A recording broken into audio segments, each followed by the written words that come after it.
Halo semuanya, perkenalkan nama saya Teresia Ayu dan teman saya Fernandito Andika Nusantara. Jadi kita berdua di sini akan menjelaskan tentang akibat mengkonsumsi bahan pangan yang mengandung lemak atau minyak, terutama pada penyakit kolesterol darah. Berikut saya akan menjelaskan latar belakangnya. Mengkonsumsi bahan pangan yang mengandung lemak atau minyak dapat memberikan dampak yang kompleks pada kesehatan. Latar belakang mengenai akibat konsumsi lemak atau minyak ini melibatkan sejumlah faktor, terutama jenis lemak yang dikonsumsi, lalu jumlahnya, dan bagaimana lemak tersebut diproses dalam tubuh. Berikut adalah beberapa latar belakang terkait akibat konsumsi bahan pangan yang mengandung lemak atau minyak. Yang pertama, jenis lemak. Jenis lemak dibagi menjadi dua, yaitu lemak jenuh dan lemak tak jenuh. Lemak jenuh cenderung dapat meningkatkan kadar kolesterol LDL atau kolesterol jahat dalam darah dan dapat berkontribusi pada penumpukan lemak di pembuluh darah, meningkatkan risiko penyakit jantung. Lalu berikutnya ada lemak tak jenuh, terutama jenis tak jenuh tunggal dan tak jenuh ganda yang sehat seperti asam lemak omega 3 dan omega 6 dapat memberikan manfaat kesehatan termasuk mendukung kesehatan jantung.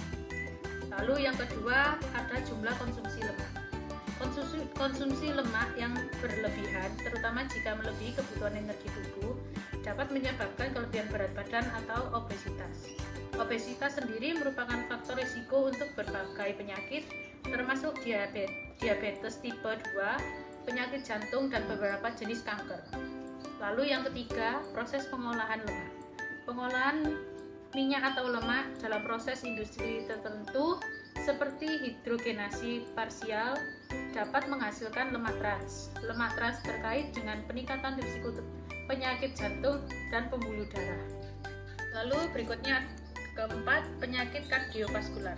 Konsumsi lemak jenuh yang tinggi dapat meningkatkan risiko penyakit kardiovaskular dengan meningkatkan kadar kolesterol LDL dan trigliserida. Lalu kelima, keseimbangan energi. Lemak dan minyak kaya akan energi, konsumsi yang berlebihan tanpa aktivitas fisik yang cukup dapat menyebabkan ketidakseimbangan energi yang dapat berkontribusi pada kelebihan berat badan dan obesitas.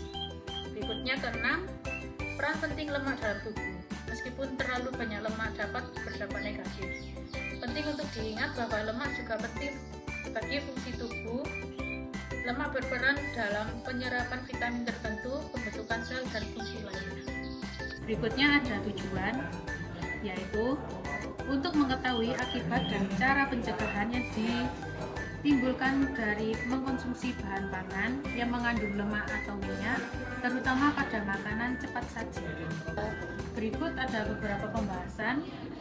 Mengkonsumsi bahan pangan yang tinggi lemak atau minyak, terutama yang mengandung lemak jenuh, dapat memberikan dampak pada kadar kolesterol darah.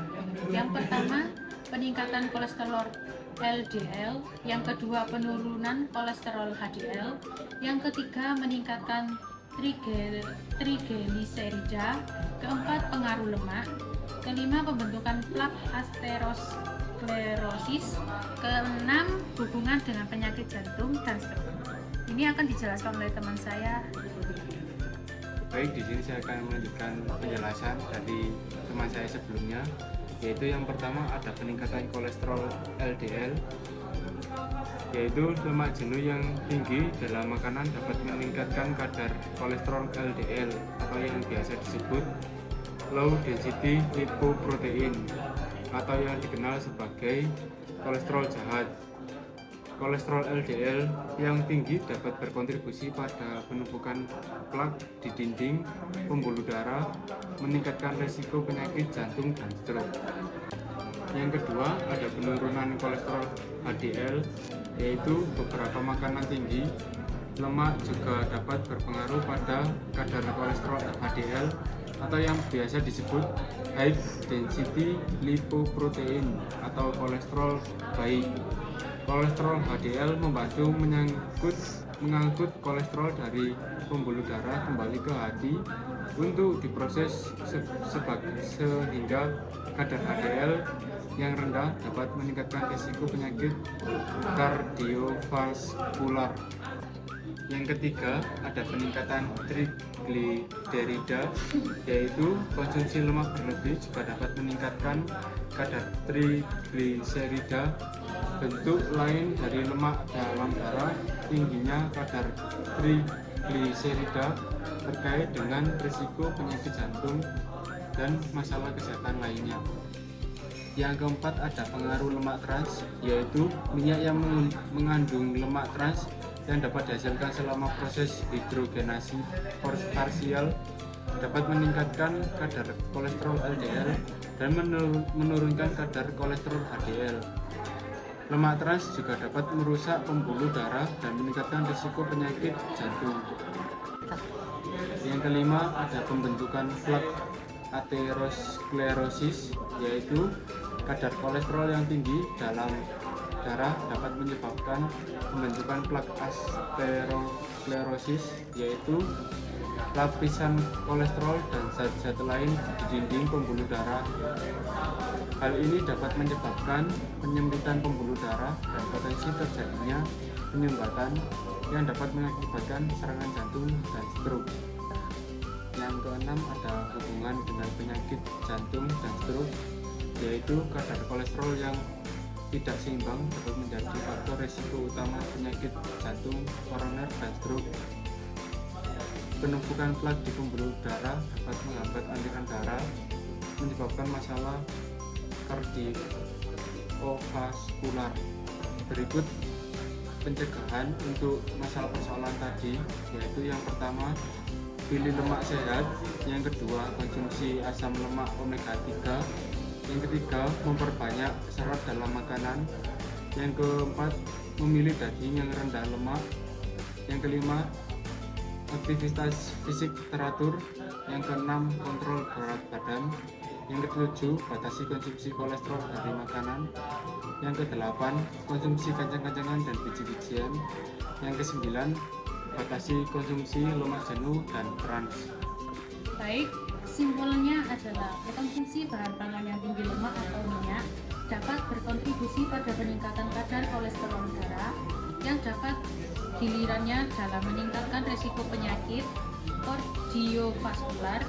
Kesimpulannya, langkah-langkah pencegahan yang melibatkan pemilihan sumber lemak sehat, kontrol berat badan, aktivitas fisik, dan pola makan seimbang dapat membantu menjaga kadar kolesterol dalam batas yang normal.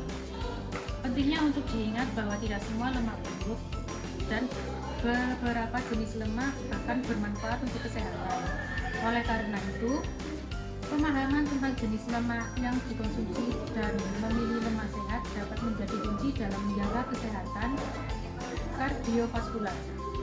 Dengan membatasi konsumsi lemak jenuh dan trans, serta memperbanyak asupan lemak dan lemak tak jenuh yang sehat seperti asam lemak omega 3, kita dapat mengurangi dampak negatif pada profil lipid darah. Selain itu, menggabungkan kebiasaan hidup sehat seperti olahraga teratur dan mengkonsumsi makanan kaya serat juga dapat berperan dalam menjaga kadar kolesterol yang seimbang.